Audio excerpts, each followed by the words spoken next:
সুপ্রভাত ফ্রেন্ডস, কেমন আছেন সবাই? আশা করছি সবাই ভালো আছেন। যে যেখানেই থাকবেন ভালো থাকার চেষ্টা করতে হবে। আর সকালবেলা দেখেছেন কেমন কুয়াশা পড়েছে, চারিদিকে কুয়াশার চাদরে পুরো ঢাকা। তাই ভাবলাম একটু ক্যামেরাবন্দি করি। যাচ্ছি বাগানে দিয়ে দেবে। আর সকালবেলা চলে এসেছি একটু বাগানে, আমরা কর্তাগিন্নি দুজনে মিলে। তো এই যে কিছু সবজি পচা জল আছে, মানে সবজিগুলো তো স্টোর করে যে জলটা বেরোয় সবজি থেকে, সেই জলটা আমরা গাছে গাছে দিয়ে দিই। তো সব গাছে টবেও দিই, নিচের গাছগুলোতেও দিই, আর এছাড়াও একটু সারও দিই যখন যেমন দিতে লাগে। যদি সবজিগুলোকে একসাথে করে একটা বালতির মধ্যে দিনের পর দিন রেখে দিই না, জল দিতে হবে না, তাহলে কিন্তু ওর থেকে একটা জল চুইয়ে পড়বে, সেই জলটাই দিচ্ছি। সব গাছে হ্যাঁ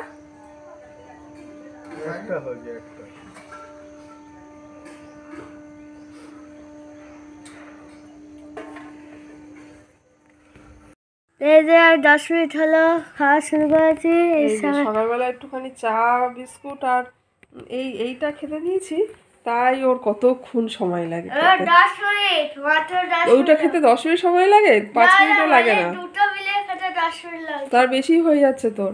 তাড়াতাড়ি খা, এত সময় নিয়ে খায় না, মানে কি আর বলবো। আর এখানে কথা বলতে বলতে কিছু কাজকর্ম যে করছি তার মধ্যে কিছু বিষয় নিয়ে একটু আলোচনা করব। বিশেষ আপনজন নিয়ে কিভাবে ভালো থাকা যায়। আমরা তো অনেক রকমভাবে ভালো থাকার চেষ্টা করি, আর আপনজন লোকজন নিয়েই আমরা ভালো থাকার চেষ্টা করি। তো তার মধ্যে একটি গুরুত্বপূর্ণ নাম বা গুরুত্বপূর্ণ অংশই হচ্ছে আমাদের জীবনে হচ্ছে মা। মা হচ্ছে আমাদের জীবনে খুব বড় একটা জায়গা, যার তুলনা কারোর সাথেই কোথাও কোনোভাবেই হয় না। হ্যাঁ, কিন্তু কিছু কিছু ক্ষেত্রে কারোর ক্ষেত্রে হয়তো সেটা কিছু নেগেটিভ ব্যাপার হতে পারে, সেটা জাস্ট ব্যতিক্রম বা তাদের নিজস্ব ব্যাপার। কিন্তু ইন জেনারেল আমরা মা শব্দটি সম্বন্ধে সবাই ওয়াকিবহল, সবাই আমরা জানি তার কোনো তুলনা হয় না। তো সেই নিয়েই কিছু আলোচনা কাজ করতে করতে আজকে করব। যদি কখনো মন খারাপ হয়, তাহলে কিন্তু আমাদের কোথায় যাব কী করব একটা কিন্তু মনে হয়। তখন মায়ের পাশে গিয়ে একটু যদি বসা যায়, যদি একটু মায়ের কাছে গিয়ে আমরা কিছু না, এমনি একটু মায়ের কাছে গিয়ে বসলাম, তাহলে দেখবেন অনেকটা মন ভালো লাগে। যদি কোনো বিষয়ে ভয় পাই, তখন কি করব?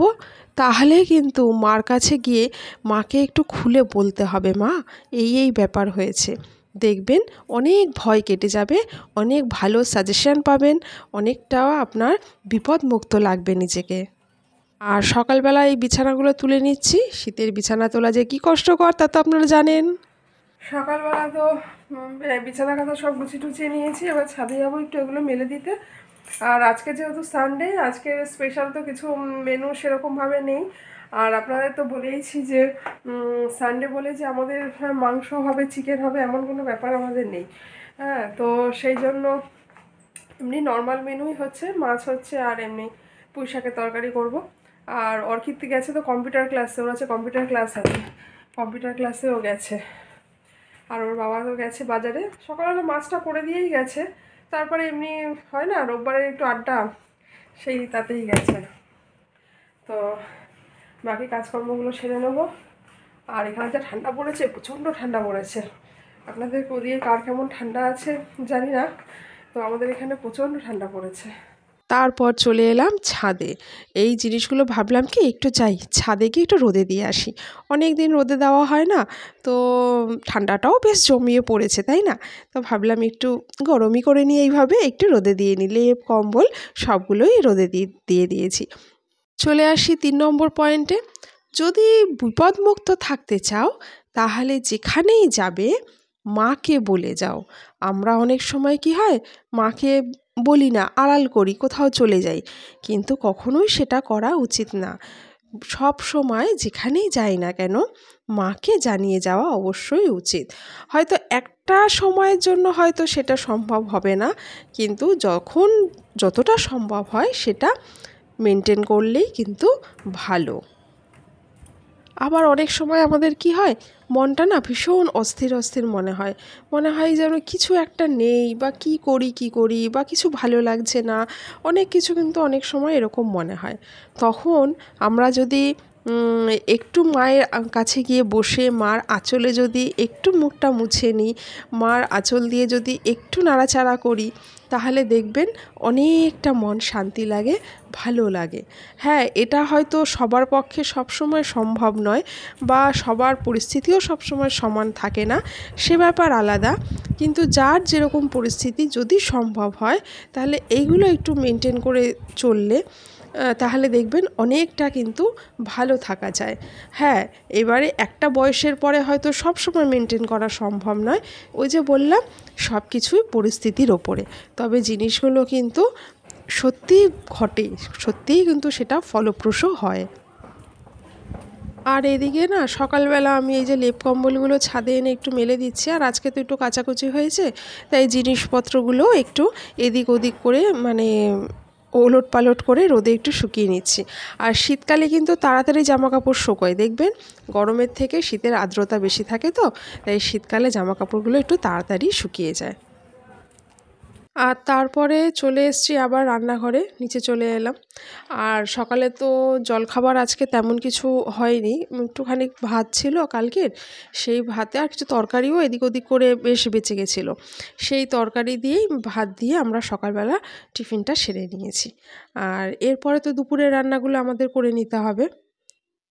কথাতেই আছে না, মাসি পিসি যে যেমনই হোক, যেখানেই যতই যেই ভালো হোক মন্দ হোক যেমনই হোক, মার থেকে বড় ধন কিন্তু আর কিছু নেই। কিন্তু সবার ক্ষেত্রে ওই একই কথা বলছি বারবার করে, সব সময় সব কিছু একরকম হয় না, সেটা কিন্তু পরিস্থিতি সময় বুঝেই নিতে হবে সেটা। আর এদিকে আমি যে ঝুড়িটা দেখালাম, ওটা না আমি মেলা থেকে কিনেছি, মানে লাইলনের ঝুড়ি। প্লাস্টিকের ঝুড়ি তো আমরা সচরাচর ব্যবহার করি, তো ওই লাইলনের ঝুড়ি দিয়েই শাক পাতাগুলো বেশ ধুতে সুবিধা হয়। আর এদিকে রান্না বসিয়ে দিয়ে সেই ফাঁকে না আমি কিছু কিছু কাজকর্ম সেরে নিচ্ছি। অনেকের হয়তো এই অভ্যেসটা নেই, কেউ কেউ হয়তো একেবারে পুরো রান্নাটা সেরেই কাজকর্ম করেন, আবার কেউ কেউ হয়তো রান্নার ফাঁকে ফাঁকে কিছু কিছু কাজও মিটিয়ে নেন। আমি যে সবসময় এরকম করি তা নয়, হয়তো সেটা ওই একই ব্যাপার বলছি, পরিস্থিতি সময় বুঝে।